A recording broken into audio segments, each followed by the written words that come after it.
যে ছবিটা দেখছো, এটা আমার খুবই পরিচিত এক ভাই। তো এর এই আঙুলের অবস্থা হয়েছে সেই রকম কিছু মানুষদের জন্য, যারা জিমে গিয়ে মনে করে যে জিমটা তাদের নিজস্ব পার্সোনাল প্রপার্টি, তারা যা খুশি তাই করতে পারে।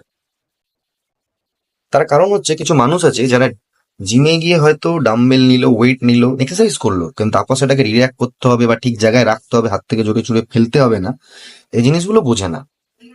তো এই ভাই বসে ওভারে ডাম্বেল প্রেস মারছিল, একটু হেভি ওয়েটেই মারছিল। তো তার পাশে আরো একজন ডাম্বেল নিয়ে এক্সারসাইজ করছিল। এবার সে ডাম্বেলটা এক্সারসাইজ করার পর ডাম্বেলটা ঠিক করে এক জায়গায় রাখবে তা নয়, সে ডাম্বেলটা ছেড়ে দিয়েছে। এবার ডাম্বেলটা কোনোভাবে গড়াতে গড়াতে তার পায়ের কাছে চলে আসে। তো সে বুঝতে পারেনি। তো সে যখন ওই হেভি ওয়েট ডাম্বেলটাকে নিচে রাখতে গেছে, ও একটু এয়ার থেকে ছেড়ে দিয়েছে। তো এয়ার থেকে ছেড়ে দেওয়ার জন্য ওই দুটো ডাম্বেলের মাঝখানে ওর আঙুলটা আটকে যায়। আর ঠিক এরকম দুর্দশা হয়। তো আমি অনেককেই দেখেছি যে তারা জিমে এরকম ভাবে এক্সারসাইজ করে, তার জন্য অন্যরা অসুবিধার মধ্যে পড়ে যায়। তো এরকম মানুষদের থেকে খুব সাবধান। যারা জিমের ওনার বা ট্রেনার, তারাও এরকম মানুষদেরকে বলুন একটু সাবধানে এক্সারসাইজ করতে। বিকজ এর থেকে বড় অনেক কিছু হতে পারতো। হয়তো সবসময় হয় না, কিন্তু যখন হয় এর থেকেও ভয়ানক জিনিসপত্র হয়।